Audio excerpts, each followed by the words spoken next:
स्वागत है आप सभी का Vijay Singh study group channel में।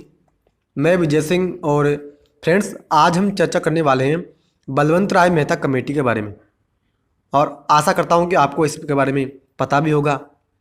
ठीक है, कि किस काम के लिए गठित की गई थी। तो आखिर बलवंत राय मेहता समिति क्या थी, उसने क्या प्रावधान दिए, ठीक है, क्या उसने सिफारिशें दी, तो इन सभी के बारे में आज हम डिटेल से डिस्कशन करने वाले हैं। ठीक है, जितने भी व्यूअर्स इस वीडियो को देख रहे हैं उन सभी से मैं रिक्वेस्ट कर दूं कि अभी तक आपने चैनल को सब्सक्राइब नहीं किया, आप ज़रूर से चैनल को सब्सक्राइब कर लें और पास के नोटिफिकेशन बेल के ऑल के बटन पर ज़रूर क्लिक करना ताकि मेरी सभी वीडियो का नोटिफिकेशन आपको मिल जाएगा।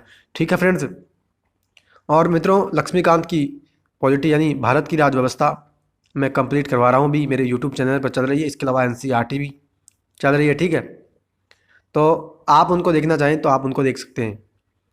ठीक है फ्रेंड्स, तो देखो बलवंत राय मेहता समिति क्या थी कि बलवंत राय मेहता समिति ने मित्रों एक सिफारिश की थी हमारे संविधान में कुछ ऐड करने के लिए। यानी क्या कि हम जो है पंचायती राज व्यवस्था हमने जो अपनाई ना, कि जो ग्राम पंचायत है, ठीक है, नगर पालिका, नगर निगम, ये जो हमने अपनाया, ये हमारा जब संविधान बना था यानी 26 नवंबर 1949 को जब हमने हमारे संविधान को अपनाया और जब 1950 में हमारा संविधान लागू हुआ तब हमारे संविधान में पंचायती राज व्यवस्था थी ही नहीं।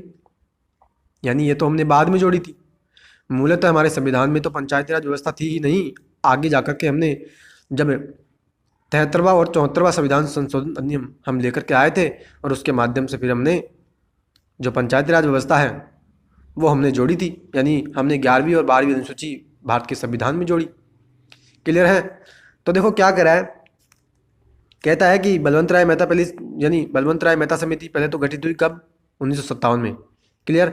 आप देखो जनवरी 1957 में भारत सरकार ने सामुदायिक विकास कार्यक्रम तथा राष्ट्रीय विस्तार सेवा द्वारा किए गए कार्यों की जांच और उनके बेहतर ढंग से कार्य करने के लिए उपाय सुझाने के लिए एक समिति का गठन किया था। यानी मित्रों बहुत इंपॉर्टेंट बात है। और अगर आप ये सोच रहे हो ना क्या कि बलवंत राय मेहता समिति हमने गठित की थी पंचायती राज व्यवस्था के लिए, तो आप गलत सोच रहे हैं। मैं फिर से कह रहा हूँ, आप गलत सोच रहे हैं, क्योंकि बलवंत राय मेहता समिति हमने गठित की थी किस काम के लिए? हमने तो जो कम्युनिटी डेवलपमेंट प्रोग्राम जो हम चला रखे थे 1952 में, ठीक है, यानी सामुदायिक विकास कार्यक्रम और राष्ट्र विस्तार सेवा, इन कामों की जांच करने के लिए हमने एक समिति गठित की थी मित्रों। बहुत इंपॉर्टेंट बात है और मैं फिर से कह रहा हूँ, आप ध्यान से सुन लीजिए।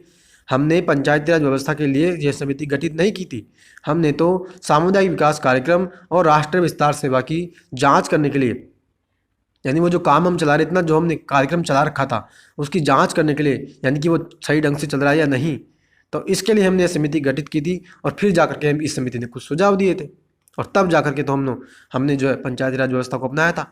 यानी हमने उसके लिए गठित नहीं किया था, ये तो इसने तो सुझाव दिया था केवल। देखो नेक्स्ट क्या कहता है कि इस समिति के अध्यक्ष बलवंत राय मेहता थे। समिति ने सन 1957 को अपनी रिपोर्ट सौंपी और लोकतांत्रिक विकेंद्रीकरण की योजना की सिफारिश की, जो अंतिम रूप से पंचायती राज के रूप में जाने लगा। वही तो मैं कह रहा हूँ मित्रों कि इसने तो सिफारिश की थी लोकतांत्रिक विकेंद्रीकरण, यानी जो हम शक्तियों का बंटवारा करते हैं ना, केंद्र सरकार, राज्य सरकार और स्थानीय सरकारों के बीच। यानी जो मैंने आपको बात बताई थी किसमें, मैंने आपको बात बताई ये संघीय व्यवस्था के टॉपिक में, कि हमारा जो संविधान है वो फेडरल संविधान है, फेडरल हमारा कॉन्स्टिट्यूशन है, यानी हमारा संविधान संघीय संविधान है। हमने शक्तियों का बंटवारा किया है केंद्र, राज्य और स्थानीय सरकारों के मध्य। तो उसी का मतलब होता है लोकतांत्रिक विकेंद्रीकरण, यानी स्वायत्तता की जो बात कह रहे हैं ना, वही है। और अंतिम रूप से हम उसको फिर जाने लगे थे किसके रूप में? पंचायती राज व्यवस्था के रूप में। और देखो इसने क्या क्या रिकमेंडेशन दी, क्या इसने सिफारिशें दी, क्या इसने संस्तुतियाँ दी। ठीक है, तो पहली देखो क्या करा है, इसने कहा कि हम 3 स्तरीय पंचायती राज व्यवस्था को अपनाएंगे। कैसे? कि गांव में हम ग्राम पंचायत स्थापित करेंगे, ब्लॉक में हम पंचायत समिति स्थापित करेंगे और जिला स्तर पर हम जिला परिषद स्थापित करेंगे। क्लियर है? और ये कह रहा है तीनों स्तर पर हम जो है आपस में जो चुनाव होगा वो प्रत्यक्ष रूप से चुनाव होगा। ठीक है, और देखो नेक्स्ट क्या कहता है, नेक्स्ट कहता है ग्राम पंचायत की स्थापना प्रत्यक्ष रूप से चुने हुए प्रतिनिधियों द्वारा होनी चाहिए, और जबकि पंचायत समिति और जिला परिषद का चुनाव अप्रत्यक्ष रूप से होना चाहिए। यानी जब सरपंच का चुनाव अगर आप में से किसी ने दिया होगा तो आपने डायरेक्ट वोटिंग की होगी सरपंच के लिए, कि हाँ मैं इस व्यक्ति को, यानी सरपंच पे, यानी सरपंच के उम्मीदवार पे कोई व्यक्ति खड़ा होता है और हम उसको जो वोट दे करके आते हैं। ठीक है, लेकिन आपने कभी भी पंचायत समिति का अगर चुनाव हुआ हो या जिला परिषद का अगर चुनाव हुआ हो, ठीक है, तो आपने उसकी डायरेक्ट वोटिंग नहीं की, यानी पहले हम जो है, आपने भी देखा होगा कि पंचायत समिति का सदस्य यानी पंचायत समिति के सदस्य के चुनाव होते हैं और जिला परिषद में जिला पार्षद के चुनाव होते हैं। हम जो है पार्षदों को चुनते हैं, पंचायत समिति में हम पंचायती समिति सदस्यों को चुनते हैं और फिर पंचायत समिति सदस्य जो है अपने आप से चुनाव के माध्यम से वो प्रधान का चुनाव करते हैं। क्लियर है। और जिला परिषद में आपस में जो जिला पार्षद होते हैं वो अपने आप चुनाव करके जो है जिला परिषद का जो प्रमुख होता है वो उसका चुनाव करते हैं। यानी जैसे हम पीएम का चुनाव करते हैं ना, कि लोकसभा सदस्य मिलकर के अपने आप में से अपने लोकसभा का जो नेता घोषित कर लेते हैं और फिर उसको जो है प्रधानमंत्री बनाते हैं, तो वैसे ही यहाँ पे प्रावधान है। क्लियर है। तो ये जो सिफारिश दीना मित्रों, ये सिफारिश बलवंत राय मेहता जी ने दी थी।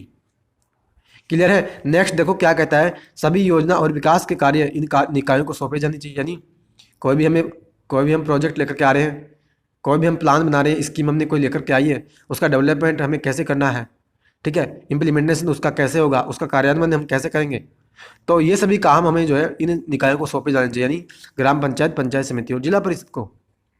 ठीक है। नेक्स्ट देखो क्या कहता है, पंचायत समिति को कार्यकारी निकाय, जिला परिषद को सलाहकारी, समन्वयकारी और पर्यवेक्षण निकाय होना चाहिए।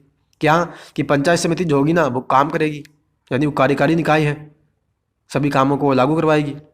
और आपने भी देखा होगा कि पैसा जो अलॉट होता है ग्राम पंचायतों को, वो पंचायत समितियों के माध्यम से अलॉट होता है। और पंचायत समिति में सबसे ज़्यादा भूमिका जो होती है, आपने भी देखा होगा कि बीडीओ प्रशासनिक अधिकारी होता है पंचायत समिति के स्तर पर। क्लियर। और जिला परिषद ये कह रहा है कि जिला परिषद जो होगी ना वो सलाहकारी, समन्वयकारी निकाय होगी, यानी वो ऑब्जर्वेशन करेगी, वो पर्यवेक्षण करेगी उसके कामों का कि काम सही ढंग से हो रहा है या नहीं हो रहा। नेक्स्ट देखो क्या कहता है कि जिला परिषद का अध्यक्ष जिलाधिकारी होना चाहिए। यानी जिला परिषद का अध्यक्ष कौन होगा, डीएम होगा, डिस्ट्रिक्ट मजिस्ट्रेट या जिसको हम डिस्ट्रिक्ट कलेक्टर बोलते हैं वो होगा। और इन लोकतांत्रिक निकायों में शक्ति और उत्तरदायित्व का वास्तविक स्थानांतरण होना चाहिए। यानी ये कह रहा है कि जो ये निकाय है ना, ये तीनों निकाय, इनमें हमें जो है यानी हमें इनको शक्तियाँ भी सौंपनी है और इनकी जिम्मेदारियां भी होगी काम करने की। ठीक है। नेक्स्ट देखो क्या कहता है, इन निकायों को पर्याप्त स्रोत मिलने चाहिए ताकि अपने कार्यों और जिम्मेदारियों को संपादित करने में समर्थ हो सके। यानी उनको जो है पैसे की व्यवस्था होनी चाहिए नियमित रूप से। और आपने भी सुना होगा, और कई बार हम क्या करते हैं कि जो राज्य वित्त आयोग हम गठित करते हैं राज्यपाल के माध्यम से, तब वो जो है राज्य वित्त आयोग पंचायत समितियों और पंचायतों को पैसा उपलब्ध कराता है और कई बार केंद्र के माध्यम से भी उनको एड दी जाती है। ठीक है। आई होप कि आपको समझ में आया। और नेक्स्ट देखो क्या कहता है, भविष्य में अधिकारों के और अधिक प्रत्ययन के लिए एक पद्धति विकसित की जानी चाहिए। यानी ये कह रहा है कि आने वाले समय में हम जो है इनको और अधिकार देंगे इन निकायों को, ताकि वे स्वतंत्र पूर्वक अपने गांव का, अपने क्षेत्र का विकास कर पाएंगी। क्लियर है फ्रेंड्स। और देखो फ्रेंड्स नेक्स्ट क्या कहता है, नेक्स्ट ये कहता है क्या कि समिति की इन सिफारिशों को राष्ट्रीय विकास परिषद द्वारा सन 1958 में स्वीकार कर लिया गया। ठीक है। यानी 1958 में राष्ट्रीय विकास परिषद जो है नेशनल डेवलपमेंट काउंसिल, उसने इसकी सिफारिशों को स्वीकार कर लिया। ठीक है। और आगे जाकर के फिर हमने क्या किया कि 2 अक्टूबर 1959 को राजस्थान के नागौर जिले में पंचायत, यानी 2 अक्टूबर 1959 को राजस्थान के नागौर जिले में हमने पंचायती राज व्यवस्था का शुभारंभ कर दिया। ठीक है। और उस समय हमारे देश के जो प्रधानमंत्री थे वो जवाहरलाल नेहरू थे। ठीक है। और इसके बाद आंध्र प्रदेश ने इस योजना को लागू किया 1959 में। क्लियर है फ्रेंड्स। तो फ्रेंड्स ये मैंने आपसे आज चर्चा की पंचायती राज व्यवस्था जो हमने लाई बलवंत राय मेहता की सिफारिश पर। ठीक है। तो बलवंत राय मेहता कमेटी ने जो सिफारिश की, उन सिफारिश के आधार पर हमने पंचायती राज व्यवस्था का शुभारंभ किया। और मैं फिर से आपको कह रहा हूँ कि पंचायती राज व्यवस्था यानी जो हमारी बलवंत राय मेहता कमेटी है ना मित्रों, वो पंचायती राज व्यवस्था के लिए गठित नहीं हुई थी, वो तो हुई थी सामुदायिक विकास कार्यक्रम और राष्ट्र विस्तार सेवा की कार्यों की जांच के लिए। और उसने तो फिर सिफारिश की थी पंचायती राज व्यवस्था को अपनाने की। ठीक है। तो आई होप कि आपको अच्छी तरीके से समझ में आया होगा। आप अपनी प्रतिक्रिया कमेंट बॉक्स में जरूर दीजिएगा कि आपको कितना समझ में आया। ठीक है, कैसा आपको लेक्चर लगा। और मित्रों मेरी कंप्लीट भारत की राज व्यवस्था की यानी इंडियन पॉलिटी में कंप्लीट अभी मेरे यूट्यूब चैनल पर चल रही है और बहुत से उसके लेक्चर भी हो सके हैं, यानी बहुत से उसके लेक्चर भी हो चुके हैं। ठीक है। मूल अधिकार हो, संविधान हो, ठीक है, ऐतिहासिक पृष्ठभूमि जो कि 1773 का रेगुलेटिंग एक्ट से लेकर के सन 1947 के भारतीय स्वतंत्रता अधिनियम तक के जितने भी हमारे अधिनियम आए तो वो सभी मैंने आपको पहले ही करवा दिए थे। ठीक है। मूल अधिकार, संविधान का निर्माण, संविधान संशोधन, ये सभी भी लेक्चर मैंने आपको करवा दिए हैं। ठीक है फ्रेंड्स, तो आप जो है ज़रूर से मेरे लेक्चर्स को सुनिएगा, आपको विश्वास हो जाएगा मित्रों, बहुत ही अच्छी तरीके से मैंने वहाँ डिस्कशन किया है। और आप जब मेरे लेक्चर्स को सुनोगे तो आपको इस बात का विश्वास भी हो जाएगा। ठीक है फ्रेंड्स, तो अब हम मिलेंगे अगले लेक्चर में और कोई नई वीडियो के साथ। तब तक के लिए हैव अ नाइस डे। जय हिंद, जय भारत, वंदे मातरम।